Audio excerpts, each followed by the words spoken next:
fini. Hein? C'est ça. Parce que modérateur, on dit Assim Barakit. Pour un pasteur ou prédicateur à tenir la kilt ou bien à tenir ma lame, il faut un modérateur on dit à préparer kiltuana. Qui m'ont fait la babini, aya kapambate. Et surtout, on a toujours ce qui ainsi dit l'Éternel les alliés. Naomona, bazo kangabatu. Bazo kangaba jeune, bazo emprisonné bango. Et il y avait une maman qui était là, aye kolukanga ke bama héroïne bazo kanga ba jeune garçon bona ba jeune fille basé belé kuna. Na ko intervenir ndenge ni nga ko na général té, na za colonel té. Comment est-ce que nga na ko intervenir? Oh il faut ka yondo ya ko intervenir. Et mutana bi passer ngai mutakangi bango téléphone. Et tant que ce téléphone n'a pas si, mutana yambi alobi libérer batona immédiatement. Il faut qu'on ait la profondeur de l'assemblée. Peut-être que ça message aux Zambaye Ropisanga. Pendant que nous avons assemblée là, Zambaye Ropisanga n'a pas dit que le thème c'est la prison. Au commencement, Dieu créa le ciel et la terre. Verset 2, la terre était informe et vide. Il y avait des ténèbres à la surface de l'abîme. Et l'Esprit de Dieu se mouvait au-dessus des eaux. Amen. Amen. Mais on va dire la molini, c'est-à-dire que molini moko za profond. Ma beleza kina na kofonga, matendo na exploiter ki yango te. Ma beleza kina kata ko kanga mi moko boye. Donc eloko eza na kata ko kanga ma papa Eric omo na kela ni eloko wana te. Mais na kati ya mutuna papa Eric eza na ba valeur nzamba tia. Chaîne chez Bisson Télévision, Facebook chez Bisson TV, YouTube chez Bisson TV, WhatsApp plus 243 97 35 88 380. Notre adresse, première porte Fiki, village Bracongo, dans la commune de Limité.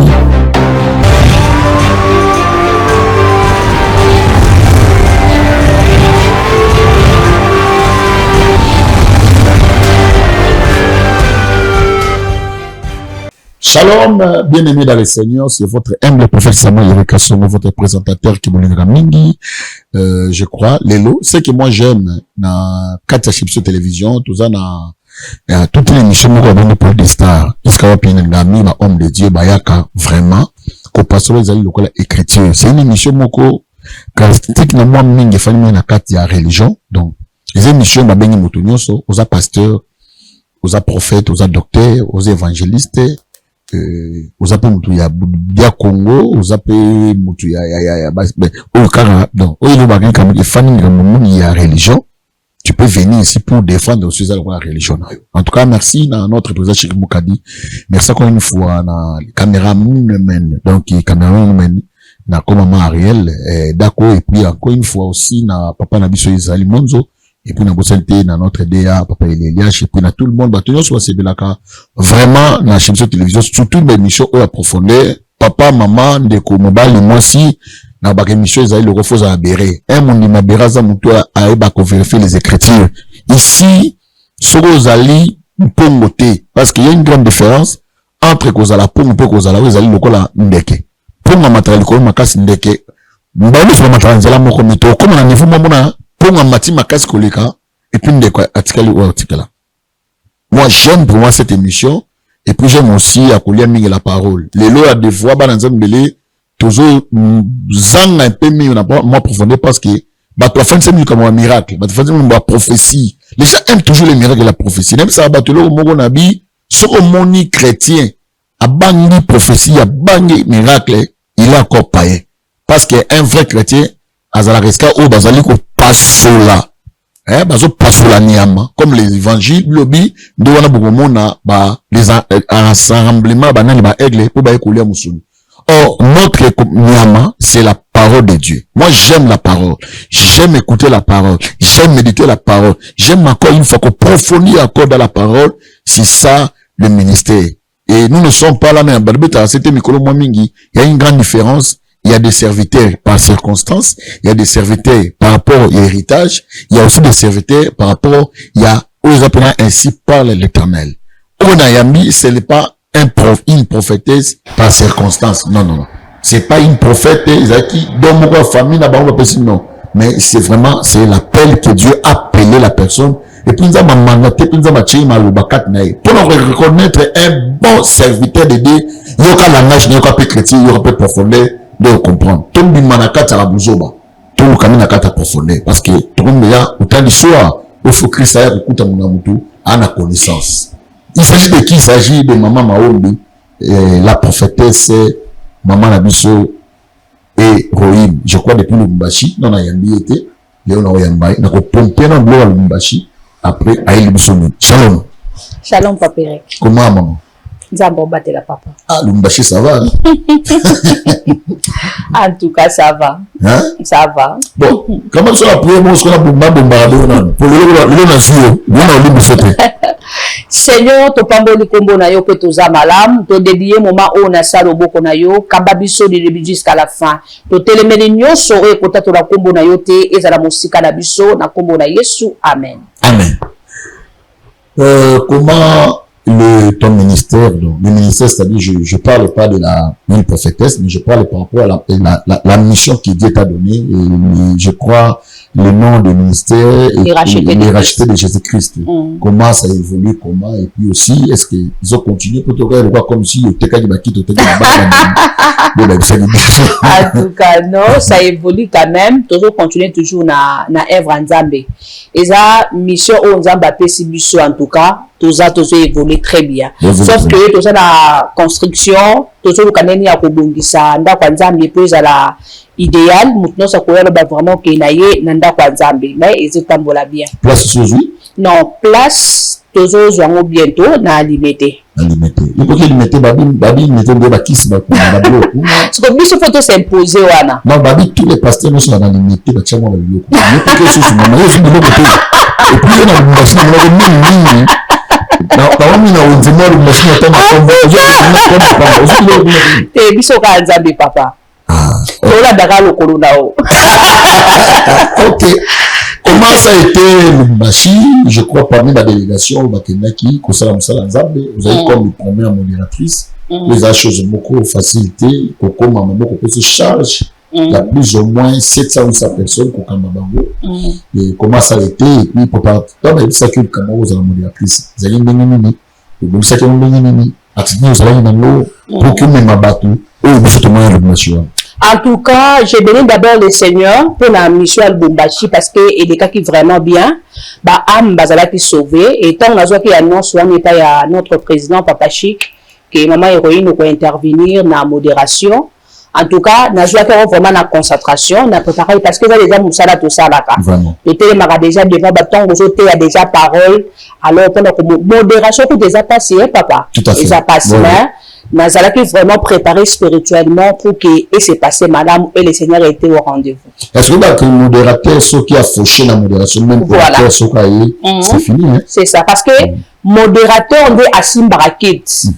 Pour un pasteur ou prédicateur à tenir la kilt ou bien à tenir malam, il faut un modérateur à préparer kilt ouana. Une fois que modération est foutée, même kilt na souka na rope au moins que ezalaronka elote. Donc il y a un aspect ça remercie la modérateur non so au basala musala na bango na concentration parce que bino besoin bateau besoin ba pilier au bosala que kilt et se dérouler d'une manière moko ya bien. Bravo Jésus. Pour nous appeler un commentaire, en tout cas, un peu sous de coup de fil, bah ben yo, bah tout, nous sous de mon ami mini, bah yo m'a pas matin, mais comment m'a pas matin, Pierre que bête yo. Bon, en fait Eric, na le barelo koyo, musala Nzambe, to sala ronda nous pour n'ambon te.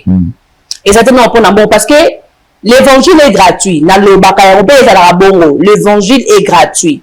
Mais l'évangélisation n'est pas gratuite. Pour na koma awa na futi mbongo. Vraiment. Pour batu balanda maman héroïne, maman héroïne a foutu quelque chose. Okay. Alors pour on fout quelque chose wana et si la maman héroïne a travaillé quelque part pour que a fout pour batu ba bénéficier nango. Alors tant aux autres on dit ma pour fout quelque chose pour yo bénéficier. Et ngolo baka te to non. Premièrement to ça la musala nzambe mais soki yo ko za la reconnaissance que maman héroïne nga zo futa ba transport azo futa mbongo na ke ngana soutenir maman héroïne et ça m'a bêté voilà. Merci beaucoup. Tout le monde qui est autoté à l'église, moi, je compte d'autoté à l'église, mais ce n'est pas il y a Mokete, il y a beaucoup précisément à Kinshasa. C'est un gouverneur, il y a le Mami. Je crois, moi, je le connais. Et peut-être, tout le monde, maman héroïne, mais tant le monde, et pas gouverneur, il y a le Mami, tu as combien de côté, il y a habité. Les contacts, c'était comment, et puis comment ça a été, je vis, je vis la prophétie, ma précision, je vis encore, je vis encore, comment ça a été d'abord, papa gouverneur, en tout cas, que Dieu te bénisse beaucoup, malgré, au sein de mais tu es toujours là, merci à Jésus, que Dieu te bénisse beaucoup. Ok. En tout cas, papa, ils attendent que je salue beaucoup mon gouverneur, que Dieu vous bénisse. Il est vraiment un père. D'abord, papa, Aza vraiment mentor. Aza, papa, mon camonini n'a jamais évolué. Alors, habiter, il faut y avoir banana bénéficier de la grâce, parce que la lundi, les réseaux sociaux, les réseaux en tout cas, n'a profité de la grâce, n'a l'église. En tout cas, éthique, comment moi ça au côté à boy. Il faut nous y appeler, n'a pas bénéficier de la grâce ou na banananga. En tout cas, na tout la qui peut zambé parce que toi au sambe là, parce que le but cher na yé cher. Parce que cher va payer ça n'importe qui. Voilà. A j'ai été à prier et zambe na butu a quelque révéler comme nanga.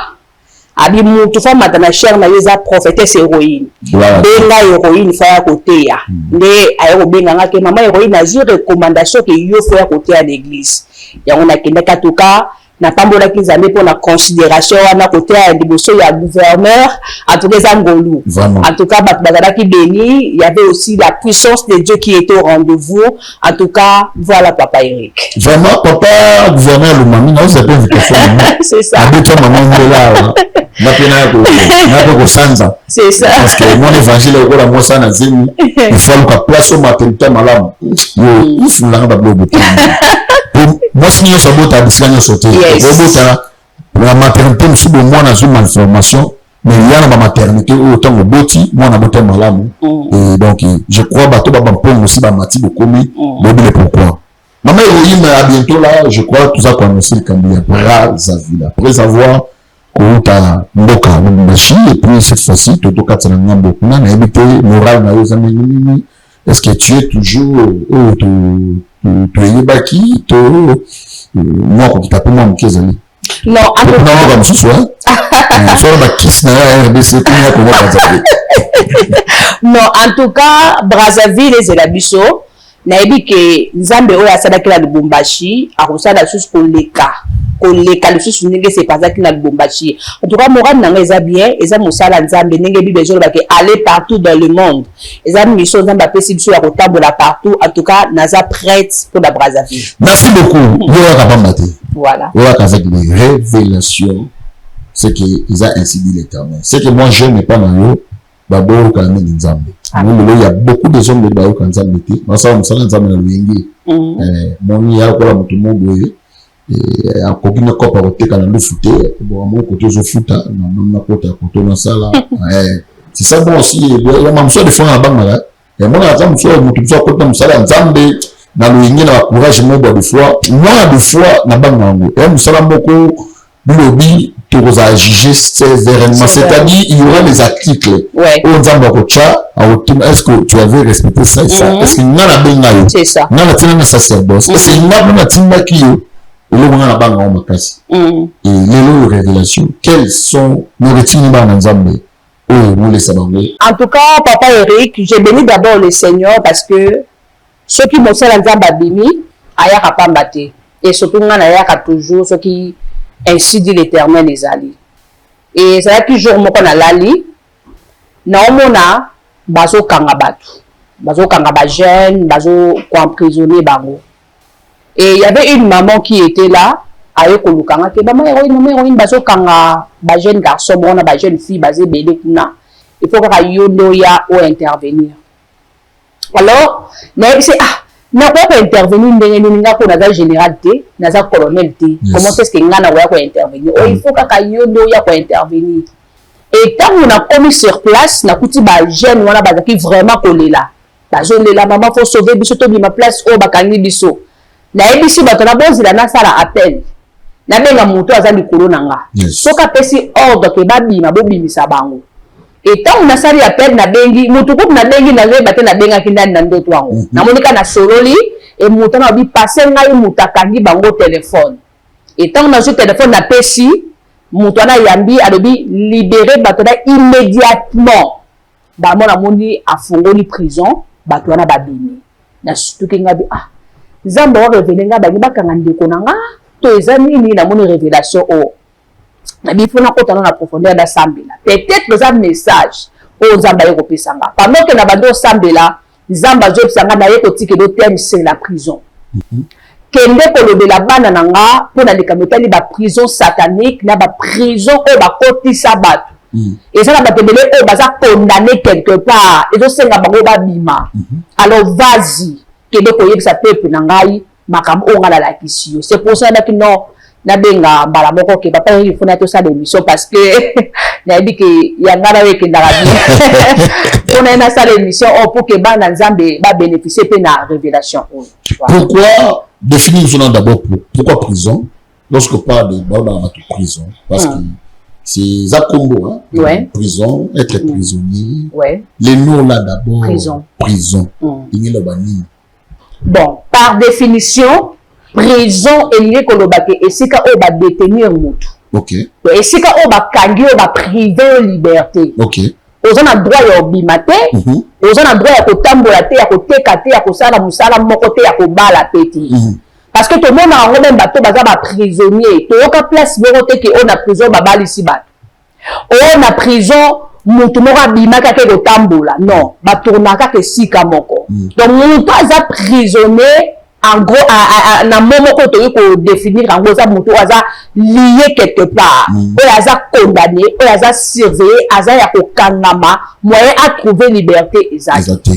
Voilà. OK, gloire soit rendue à Dieu. Est-ce que tu veux en soubassement moko na parole ensemble parce que moi j'aime ça, mon peuple peut faire des connaissances. C'est ça.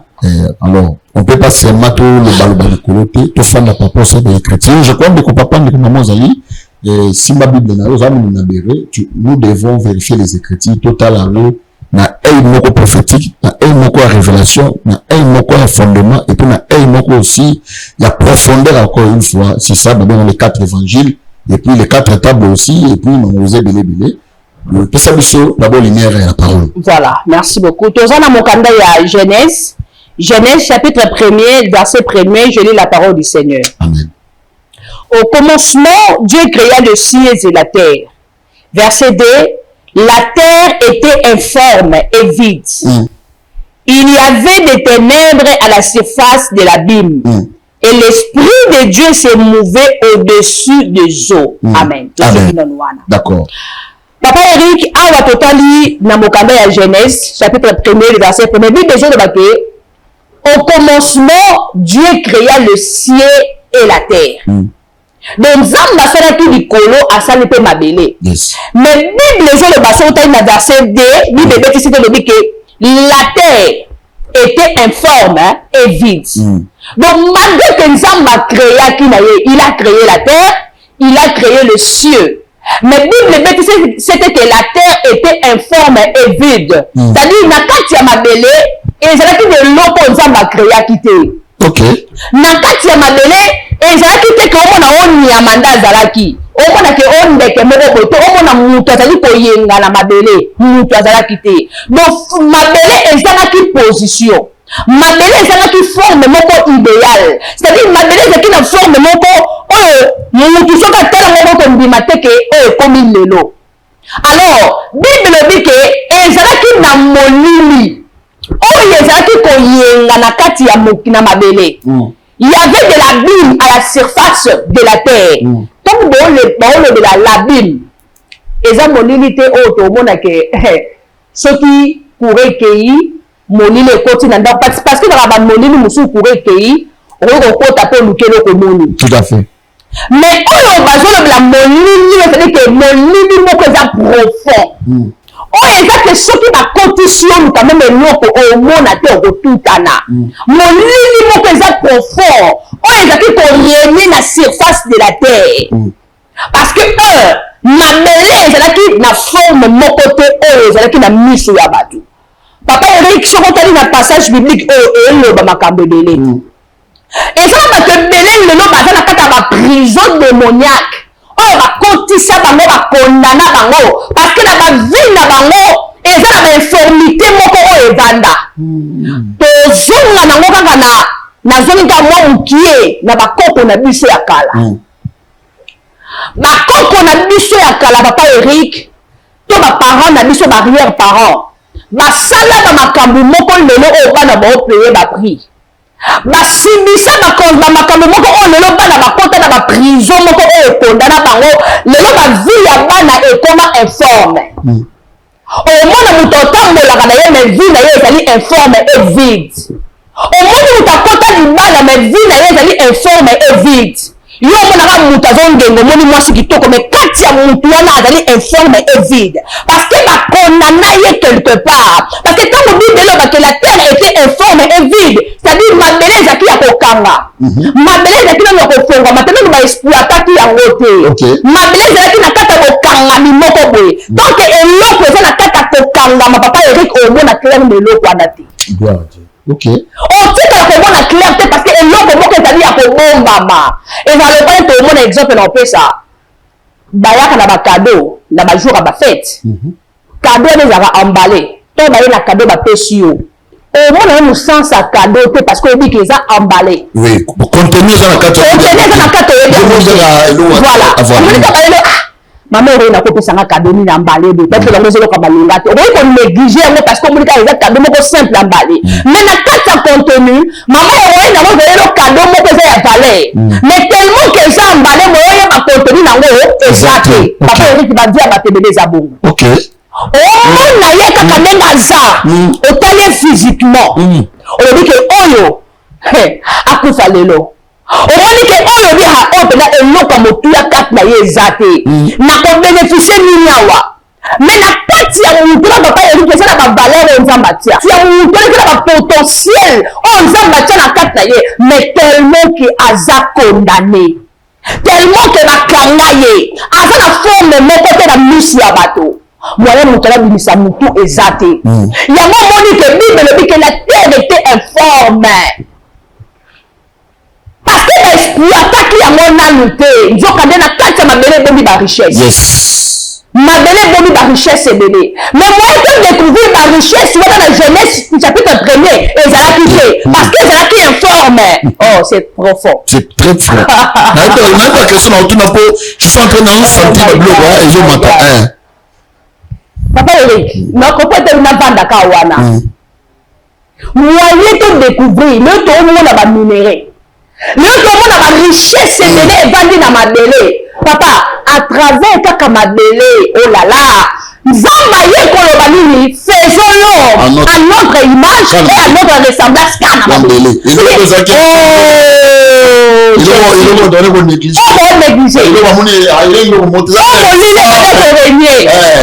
eloko ngo nde esali mutu nzoka eloko ngo nde créé makambo ebele mais ezalaki na vide oh papa Eric alléluia il y a des gens kati na yo valeur eza mwasi ya motuya mobala motuya batia yo ozala mutu moko ozala likondi ya famille mais à cause ya condamnation moko boye à cause ya prison moko ya monini bakotisa yo ebomba barichesse na yo ebomba mayele na yo ebomba libala na yo omona mwasi kitoko papa Eric otala elobi oyo ata ministre nde azwa ye mais tellement qu'aza prisonnière informe vide moyen découvrir capacité na ye eza te omona mwasi ake tomibwaka na bango ka motu moko sulaka abetaka yo omituna mwa mwasi oyo estce ozomiyeba valeur na ye ozomiyeba valeur na to parce que oza nano informe et vide parce que bakondana yo quelque part obimisa motu te papa Eric yango omonaka motu asali mosala motoke etandi mais okomona moto otuni na compte na yo eza na combien aoyo biso ata un na compte eza te est-ce que aidana bona compte dans tes comptes bancaires. Oh Jésus. Mouton, attaque compte, attaque un franc. Nazan en gote et que wapi. Mais mouton, on a 4 ans, que nous ça là. Azongi. Même na ye papa dit que l'autre a ça na et banité. On a vu le mouton comment banyongo. Yo ça la comme ça la pour futa banyongo. Osala comme ça la pour kunda libende. Matanga nyosa qui chasse comment ya mouton anda kundaka. Bakanga na kata prison moko boye. Ozoli na molai ya singa.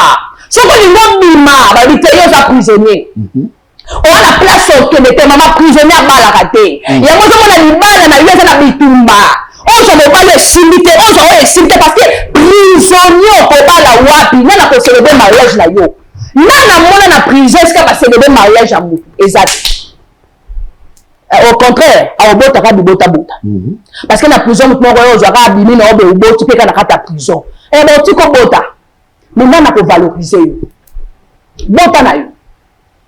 Mais moi je vais aller bana ba obota. Oh tata parce que on s'en a kata prison moko bo o e kondana yo e kanga yo ke o bimisa mutu te. Ata o voyager. Elle a battu sur papa Eric à 30 ans na poto.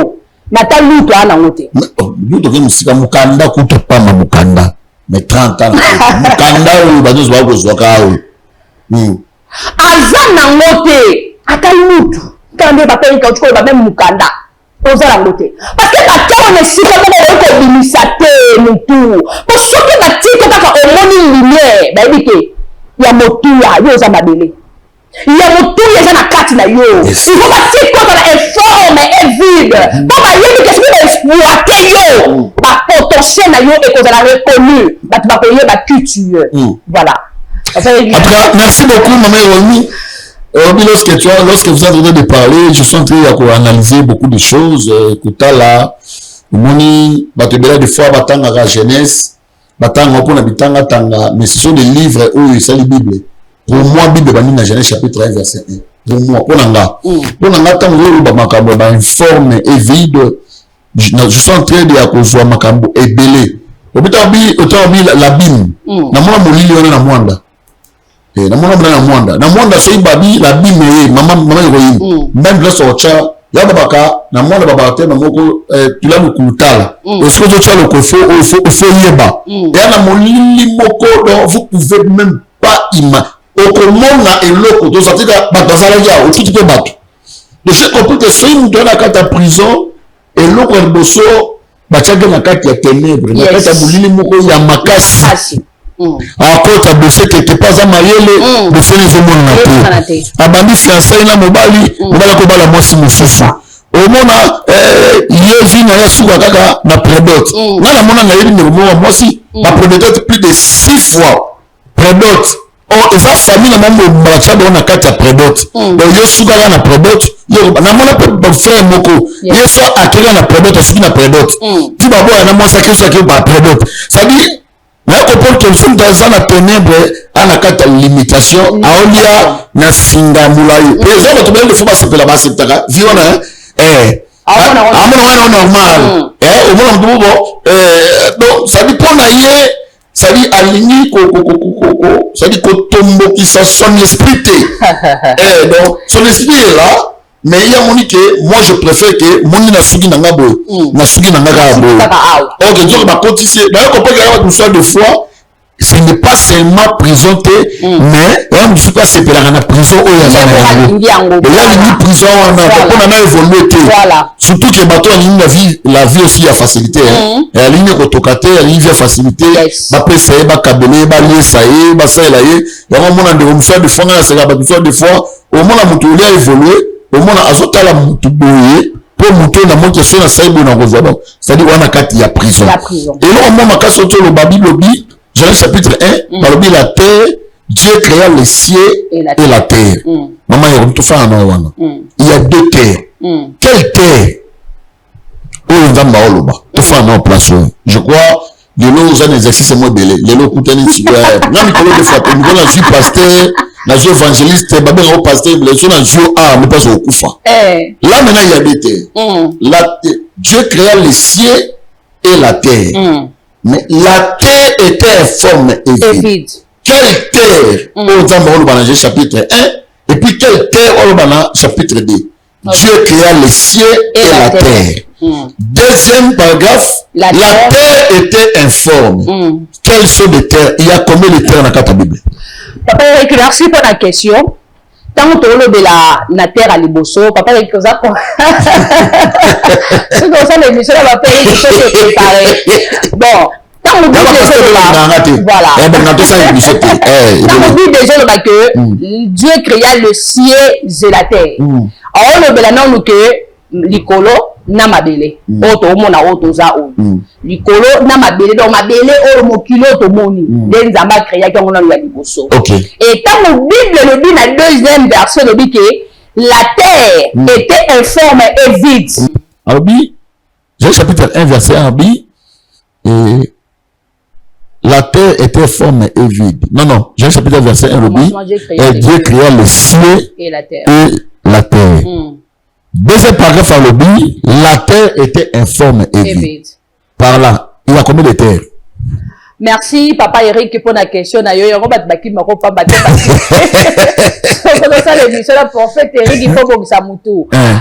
tant que Bible, au commencement, Dieu créa les cieux et la terre. Terre à Liboso, au Bible, ils ont mentionné, et la terre, il y a planète. Ah, donc vous avez Jupiter, Mars, voilà. Mais on va te mêler, on va mentionner en haut. Voilà. Ok. À l'écart. Mais la terre à Liboso, on va comme les planètes. Donc, professeur numéro 1, il y a géographie, ça va Nzambe Yemoko. Très bien. Il y a ça dans la géographie.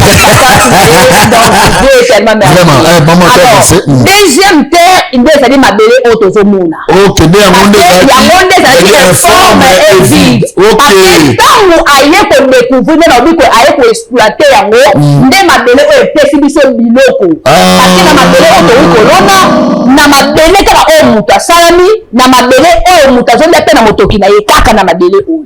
Voilà. Ma mère, oui, ma belle, c'est moi, donc la terre, on a dit créer les 16 et la terre, ça dit c'est la famille.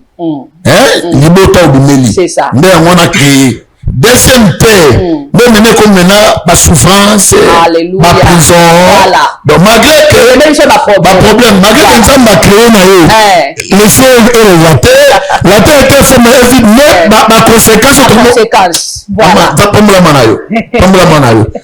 la remède, non, ce n'est pas des remèdes, je crois que tu as remède, c'est la solution. Quels sont des marches à prison, c'est la jeunesse. Quelles sont les démarches? Je crois que le va se retrouver, va comprendre beaucoup de choses. Tu as beaucoup parlé, mais il y a la révélation dans ma case. C'est que moi j'aime la révélation. En tout cas, je bénis encore papa le feu du ciel. Et l'inspiration, c'est le monde de Dieu. J'ai compris que si tu n'es pas inspiré, autant la Bible est. Donc, moi, je bénis, moi, en tout cas, je soutiens papa le feu du ciel. Là, vraiment, c'est bien moi. Oui, parce qu'il y a des fois, devant stérile, parce que comment c'est possible, nous avons commencé 5 livres patatiques, c'est Moïse. Or, Moïse n'a pas été la jeunesse. Mais comment Moïse a rencontré les bisous jeunesse? Ça dit c'était par l'inspiration. S'il n'y avait pas l'inspiration, à côté de la bisou création, comment à côté de la bisou n'a pas ramené à Botamati? Mais c'est l'inspiration, non? Papa, il faut dire que Dieu te bénisse beaucoup. Quelles sont les démarches pour que Mouta Bima n'a qu'à ta prison au Azanam? Voilà. Remède ezali que mutunyo so oya yebi na makamtolobia parce que okoyeba parce que musu ba obitu na oyeba ndeni na sala kata prison. Voilà. Okoyeba oza na kata prison 1 makamune simbaka te. Yo balukaka esika moko. Esika bato ba mataka yo zonga kasi. Oza na kata prison. Yo mutokenda libala oyotaka ba mari de nuit. Ba femme de nuit oza na kata prison. Yo muto ozwaka zemi à chaque fois elongwa kaka avortement oza na kata prison. Yo muto basentaka yo kaka yo libala ezalaka te yo kaka yaka to vanda to bota bana oza na kati ya prison. Yo muto kenda poto bukande ezalaka te bande umela musala ezalaka te balinga bazo se positionner ezala yo muto kenda poto ozwa mbongo otinda basombe yo ba mapango batonga balia o babongo ndako emonanaka te nyonso osalaka dans le néant oza na kati ya prison eza makambo ebele nakoki kosite te mais soki ose retrouve eza mpe na bato mosusu bana kati ya prison ya masturbation. Tout à fait, maman. esika akangama yango wana yo soki kaka atoza na mwasi no na mbetu oyokaka eloko te yo ifo kaka ose masturbe mpo oyoka bien oza na kati ya prison mpo bakotisa prison tellement ebele maman. Oui, merci beaucoup batali ba biso de shit. Eza ba biso pe mana kati ya prison esa saka famille. C'est ça, c'est sa vie sa famille. Mutabo taboye yaya azali. La boye yaya azali. Yaya azali. Epona kati ya prison. Alors numéro d'Angezali, plus 243, 80, 84, 35, 848.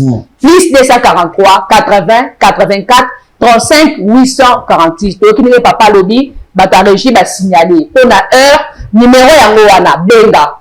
Opposant remède, il y a problème aux anango. Nyonso oto cité, ce qu'on dit que oza concerné. Et c'est le mot takabando, oza na wese, o na zamba. Benga biso na numéro wana, je crois que toko guider yo, ni le Seigneur au sala pour que obi manaka ta prison, que Dieu vous bénisse. Merci beaucoup, que Dieu bénisse encore une fois. Merci encore on a passage de maman Héroïne pour une bonne prédication. C'est ça, ce sont des enseignements. Parce que dans la Bible, tu as une exhortation, non, dans l'église, tu as une exhortation, tu as un enseignement et puis tu as une prédication. Yes. Mais ce qui fait que nous, tu as fan là, ce sont des enseignements. Et le lot de enseignements, ça, ce sont des choses, eux, ça arriveraient. Que Dieu te bénisse. Avec beaucoup de révélations. Amen. Je crois, lorsqu'il y a un kakayo, dans mon cause à la mosquée, dans mon en toi, il y a un homme. C'est l'homme là, je suis en train de parler, c'est Christ. Yes. Amen. Amen. Moi, je crois que moi, ça à côté, moi, ça moi, je crois. Mais là, tu as une grande église, on a pas poto, on a généraux, on a colonel, on a député, on a prié. Et puis, gouverneur, le mamia, on a quatre églises, un gouverneur. Je te dis, un gouverneur. On a quatre églises, potéa. Ce n'est pas, et puis ça, tu sais que c'est Dieu. Moi, je crois que tu as, aux ensemble, si tu as aux alliés héroïnes, pour changer peut-être quelque chose, les voitures, quelque chose, tout cas, vous allez aux alliés. Amen. Ça va pas me reconnaître. Nabiboui, nous tous, on a besoin de héroïne. Sambela. Si on a convaincu, au bengete. Mais si on a convaincu qu'elle a quelque chose de Dieu après cette dame, elle a la chose de Dieu. Une église n'est plus de 4 fois. Elle a vraiment la chose de Dieu. Que Dieu bénisse tout le monde. Mais Brazzaville, que Dieu vous bénisse beaucoup. Bye. Et puis ciao.